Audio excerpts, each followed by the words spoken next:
नमस्कार दोस्तों, मैं अमन स्वागत करता हूं आपके अपने यूट्यूब चैनल एजुकेशन हब पे। आज है 26 दिसंबर और चलिए जानते हैं 26 दिसंबर से संबंधित कुछ इंपॉर्टेंट अपडेट्स। तो आज का पहला अपडेट्स है, हाल ही में सुर्खियों में रहे भारतीय दंड संहिता की धारा 295 और 295 ए निम्नलिखित में से किससे संबंधित है? ऑप्शन ए है धार्मिक अपमान या नुकसान, ऑप्शन बी है देशद्रोह, ऑप्शन सी है लोक प्राधिकारी के कार्य में बाधा डालना और ऑप्शन डी है लोक दस्तावेजों को नुकसान पहुंचाना। तो जानते हैं हमारी आज़ादी वहीं तक है जहां से दूसरों की आज़ादी बाधित न हो।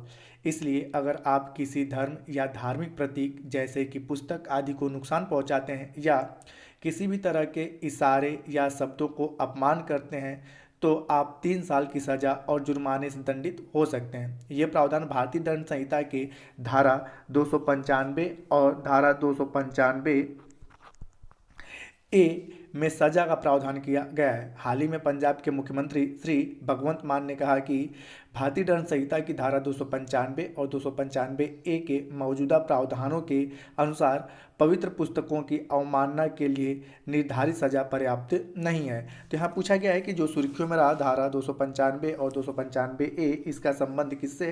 तो आपका सही ऑप्शन होता है ए, धार्मिक अपमान या नुकसान से।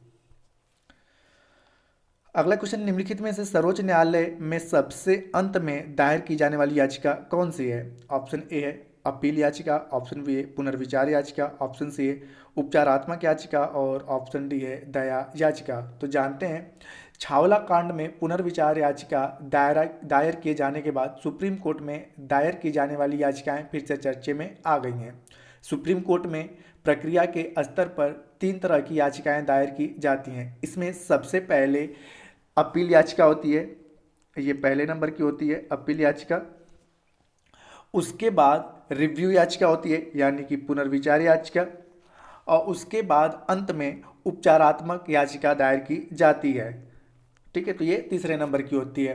तो दया याचिका सुप्रीम कोर्ट में नहीं बल्कि राष्ट्रपति के समक्ष प्रस्तुत की जाती है। तो यहाँ पे दया याचिका सुप्रीम कोर्ट में नहीं है। तो आपसे अगर पूछे कि सुप्रीम कोर्ट में अंत में दायर किए जाने वाली कुल कितनी याचिकाएं हैं, तो अपील याचिका, पुनर्विचार याचिका और उपचारात्मक याचिका। दया याचिका राष्ट्रपति के पास जाता है।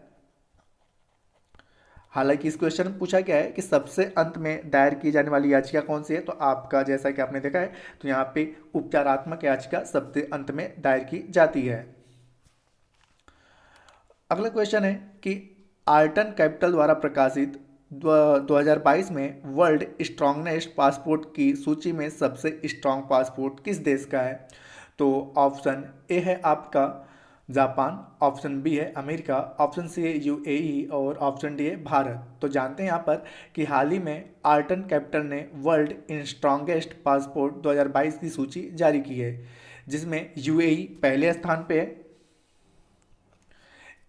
और इस सूची में भारत की रैंकिंग 87वीं रही। अगर भारत के बारे में पूछा जाए तो भारत की रैंकिंग कितनी है? 87वीं रही, जबकि सोमालिया के साथ पाकिस्तान 94वें स्थान पे।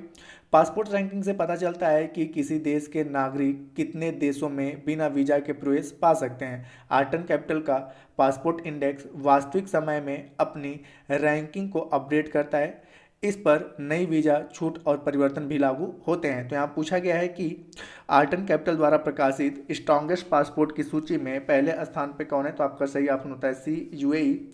और भारत का स्थान क्या है? तो भारत का स्थान है 87वां यानी कि 87वां।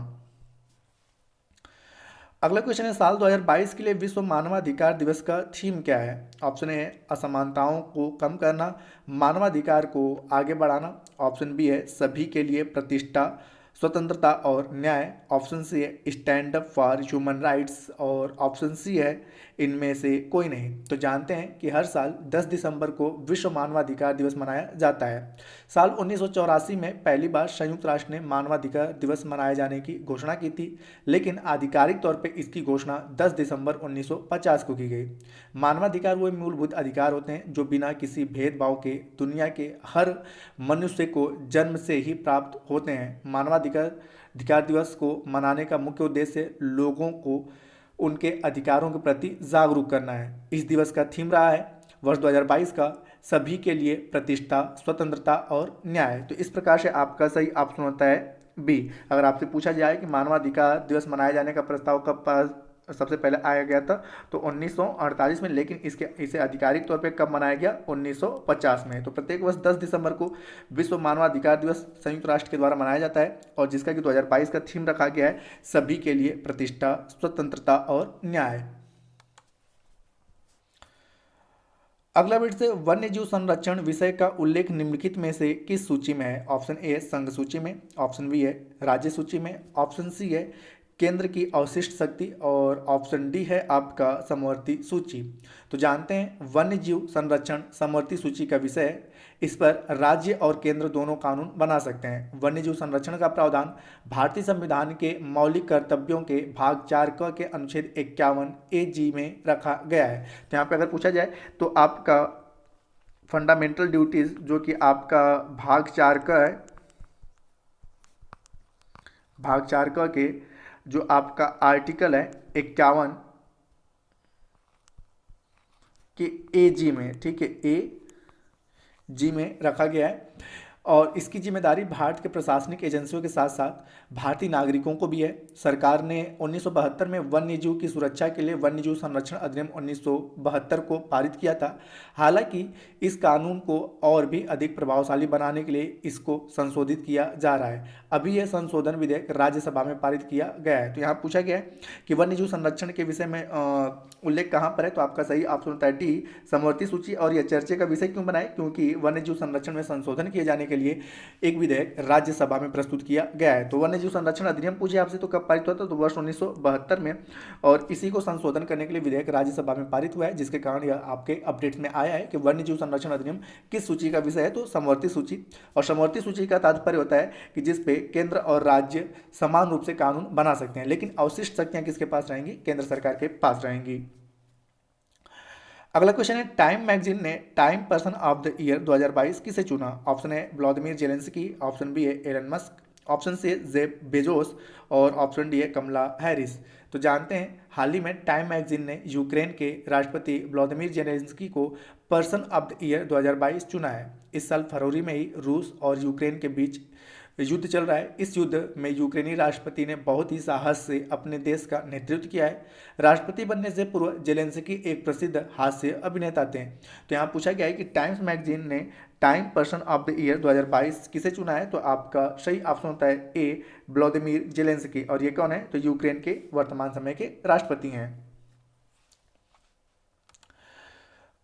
अगला क्वेश्चन है आपका कि टॉयलेट 2.0 अभियान निम्नलिखित में से किस मंत्रालय की पहल है? ऑप्शन ए महिला एवं बाल विकास मंत्रालय, ऑप्शन बी है सामाजिक एवं न्याय अधिकारिता मंत्रालय, ऑप्शन सी है स्वास्थ्य एवं परिवार कल्याण मंत्रालय, और ऑप्शन डी है आवासन और शहरी कार्य मंत्रालय।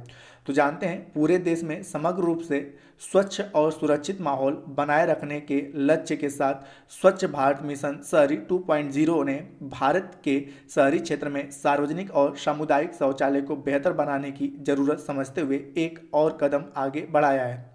मिशन के लक्ष्य को ध्यान में रखते हुए आवासन और शहरी कार्य मंत्रालय ने 19 नवंबर 2022 को विश्व शौचालय दिवस के अवसर पर टॉयलेट 2.0 अभियान लॉन्च किया। तो यहाँ पे याद रखिएगा 19 नवंबर 2022 को, ठीक है, इस दिन हम मनाते हैं विश्व टॉयलेट दिवस। तो यहाँ पे टॉयलेट मिशन 2.0 या 2.0 को लॉन्च किया गया। इस अभियान में 5 थीमों पर आधारित क्षेत्रों की ओर ध्यान केंद्रित किया गया है, जिसमें people for toilets, partners for toilet, design toilets, rate यार टॉयलेट्स और माई थॉट्स आवर टॉयलेट शामिल हैं। हाल ही में आवास एवं शहरी कार्य मंत्रालय ने बताया कि इस अभियान के तहत पूरे देश में बड़ी तेजी से नागरिक एकजुट हो रहे हैं। तो यहाँ पूछा गया है कि टॉयलेट 2.0 जो अभियान चलाया गया है, ठीक है, 19 नवंबर 2022 को यह किस मंत्रालय के द्वारा शुरू किया गया है? तो आपका सही ऑप्शन होता है डी आवासन एवं शहरी कार्य मंत्रालय, ठीक है। और 19 नवंबर को, ठीक है, विश्व शौचालय दिवस के रूप में भी मनाया जाता है। तो इसको भी आप ध्यान रखिएगा, 19 नवंबर विश्व शौचालय दिवस। इस सेशन का अंतिम क्वेश्चन है कि भारतीय वेटलिफ्टर मीराबाई चानू ने कोलंबिया में आयोजित वेट लिफ्टिंग वर्ल्ड चैंपियनशिप 2022 में कौन सा मेडल जीता? तो आपका ऑप्शन है गोल्ड मेडल, ऑप्शन बी है ब्रॉन्ज मेडल, ऑप्शन सी है सिल्वर मेडल, और ऑप्शन डी है इनमें से कोई नहीं। तो जानते हैं हाल ही में 7 दिसंबर 2022 को भारतीय ओलंपिक रजत पदक विजेता मीराबाई चानू ने कोलंबिया में आयोजित वेट लिफ्टिंग वर्ल्ड चैंपियनशिप में सिल्वर मेडल जीता है? विश्व चैंपियन में उनका दूसरा पदक है। तो यहाँ पूछा गया है कि मीराबाई चानू ने कोलंबिया में वेट लिफ्टिंग में कौन सा पदक जीता? तो आपका सही ऑप्शन होता है सी, सिल्वर मेडल।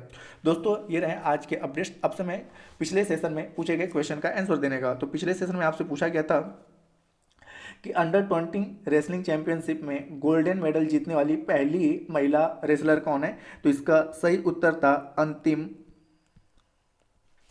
पंघाल। इसका सही उत्तर है अंतिम पंघाल। तो जिन्होंने भी सही उत्तर दिया उनके लिए बधाई। अब समय है आज के क्वेश्चन का। तो आज का क्वेश्चन है कि विश्व शौचालय दिवस कब मनाया जाता है? विश्व शौचालय दिवस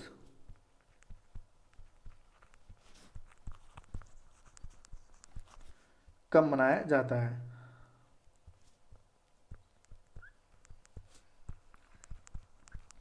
तो आप इसका आंसर हमें कमेंट बॉक्स में दे सकते हैं। आपके कमेंट का हमें इंतजार रहेगा। तो दोस्तों वीडियो पसंद आया तो वीडियो को लाइक करें, कमेंट करें तथा अपने दोस्तों के साथ शेयर करें।